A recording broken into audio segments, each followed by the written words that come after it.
प्रिया kitchen में चाय बना रही होती है और सुमन ड्राइंग रूम में बैठकर मजे से टीवी देख रही होती है।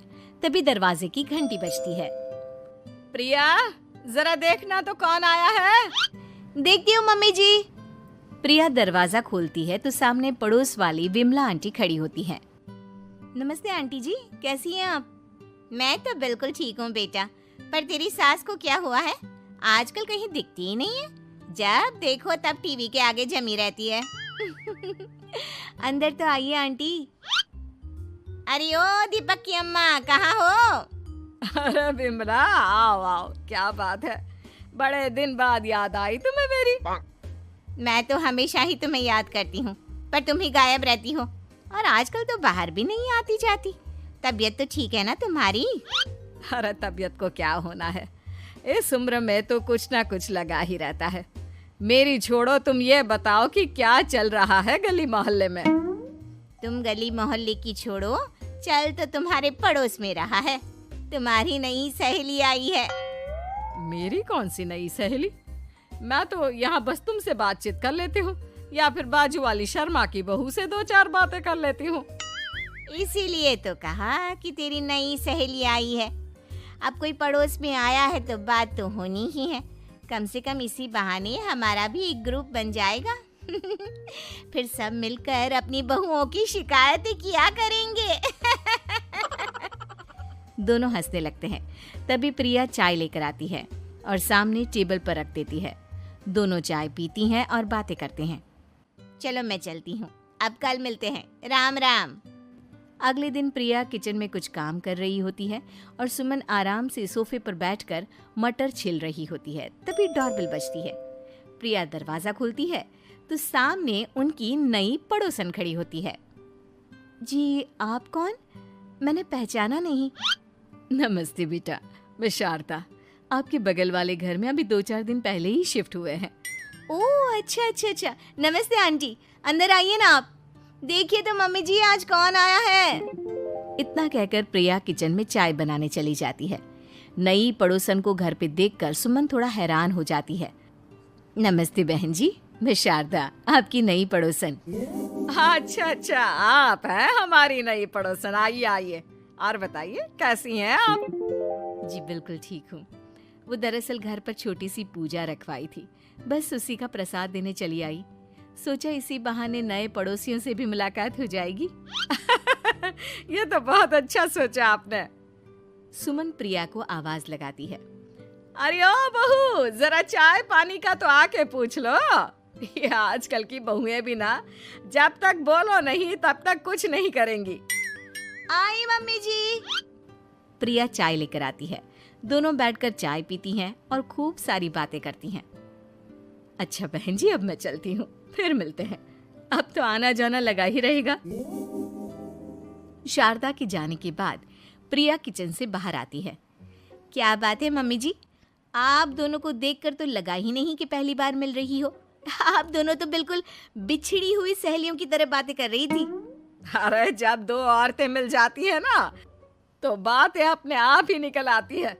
अब तू अपने काम पर ध्यान दे, बातों पे नहीं। ऐसे ही कुछ दिन बीत जाते हैं। अब सुमन और शारदा अच्छी सहेलियां बन गई होती हैं। दोनों एक साथ मंदिर जाती, मार्केट जाती और कभी कभी तो विमला भी इनके साथ मिलकर खूब हंसी ठिठोली करती। एक शाम तीनों बैठकर सुमन के घर पर चाय पी रही होती हैं कि तभी बहुत तेज बारिश शुरू हो जाती है। सुमन जोर से प्रिया को आवाज लगाती है। प्रिया, ओ प्रिया, देख कितनी तेज बारिश हो रही है। जाके छत से सारे कपड़े ले आ, नहीं तो सब भीग जाएंगे। सुमन 2 बार आवाज लगाती है लेकिन प्रिया का कोई जवाब नहीं आता। शायद प्रिया कुछ काम कर रही है, इसीलिए कुछ जवाब नहीं दे रही। अरे काहे का काम, आराम फरमा रही होगी महारानी। तभी प्रिया बीमार हालत में अपने कमरे से बाहर निकलती है। हाँ मम्मी जी, क्या हुआ? मेरी तबीयत थोड़ी ठीक नहीं है ना, इसलिए आग लग गई। अरे सारे कपड़े भीग गए और तुझे सोने से फुर्सत नहीं है। सबके सामने सुमन के मुंह से ऐसी बातें सुनकर प्रिया उदास हो जाती है और छत से कपड़े उतारने चली जाती है। सुमन, ये क्या बात हुई? प्रिया ने बताया ना कि उसकी तबीयत ठीक नहीं। इसलिए उसकी आंख लग गई। तुम भी ना खामखा उसे सबके सामने सुना दिया। अरे आप नहीं जानती शारदा जी, कुछ बहुएं ना बहुत आलसी होती है, घर का एक काम नहीं करना चाहती। ऐसा नहीं है सुमन, तुम्हारी बहू तो बहुत प्यारी है, तुम्हारी सारी बात भी तो मानती है। हाँ सुमन, तुम प्रिया के बारे में ऐसा क्यों सोचती हो? मेरी भी दो बहुएं हैं, लेकिन मैं उन्हें अपनी बेटियों की तरह रखती हूँ। आखिर वो भी तो किसी की बेटियां ही है ना। और अगर तुम ऐसा ही व्यवहार करोगी तो एक दिन प्रिया भी तुम्हारे साथ ऐसा ही बर्ताव करेगी। शारदा और विमला की बातें सुनकर सुमन की तो बोलती बंद हो जाती है। वहीं प्रिया भी बाहर से सारी बातें सुन रही होती है।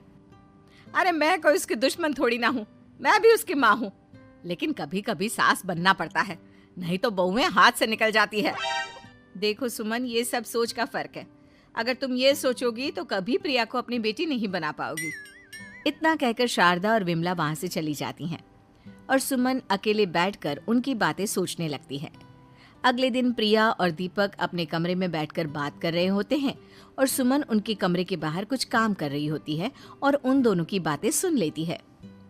दीपक, तुम्हें पता है हमारे पड़ोस में जो शारदा आंटी है ना, बहुत अच्छी हैं। अच्छा, ऐसा क्या हो गया जो तुम्हें वो इतनी अच्छी लगने लग गई? कुछ खास नहीं, बस कल जब मम्मी जी मुझे सबके सामने सुना रही थी तो शारदा आंटी ने मेरा साथ दिया। मैं तो सच में हैरान ही रह गई थी जब उन्होंने मम्मी जी को मुझसे ऐसा बर्ताव करने के लिए मना किया।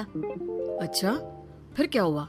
होना क्या था, शारदा आंटी तो मम्मी जी को समझा ही रही थी कि बहू को भी बेटी की तरह ही रखना चाहिए, लेकिन मम्मी जी तो मम्मी जी है ना, उन्हें तो मुझ में हमेशा कमी ही दिखती है। काश मुझे भी शारदा आंटी जैसी सास मिली होती जो मुझे भी अपनी बेटी जैसी समझती। सुमन ये सब सुनकर बहुत उदास हो जाती है और वहां से चली जाती है। प्रिया की बातें सुमन के कानों में बार बार गूंज रही थी। उसे बहुत शर्मिंदगी महसूस हो रही थी कि उसने प्रिया के साथ बहुत गलत किया है। अगले दिन सुमन शारदा और विमला को बुलाती है। क्या बात है सुमन, आज तूने ऐसे अचानक क्यों बुलाया? सब ठीक तो है ना? हाँ हाँ, सब ठीक है, तुम दोनों बैठो तो सही। तब तक दीपक और उसके पापा भी आ जाते हैं। प्रिया, तुम भी आ जाओ। क्या हुआ मम्मी जी, आपने बुलाया? हाँ प्रिया बेटा, मैं आज सबके सामने तुमसे माफी मांगना चाहती हूँ। मैंने आज तक तुम्हारे साथ बहुत बुरा व्यवहार किया है, लेकिन तुमने कभी भी मेरे साथ बुरा बर्ताव नहीं किया। मुझे अपनी गलती का एहसास हो गया है, हो सके तो मुझे माफ कर देना। प्रिया अपनी सास की बातें सुनकर हैरान हो जाती है। उसकी आंखों में आंसू आ जाते हैं। प्लीज मम्मी जी, आप मुझसे माफी मत मांगिए, मैं भी आपकी बेटी ही हूँ। वैसे एक थैंक यू तो मेरी नई सहेली को भी बनता है, जिसकी वजह से मुझे मेरी गलती का एहसास हुआ। शारदा बहन, आपका बहुत बहुत शुक्रिया जो आपने मेरी आंखें खोल दी। अरे क्या सुमन, तुम भी ना। तो फिर इसी बात पर चाय और पकोड़े हो जाए? हाँ हाँ, क्यों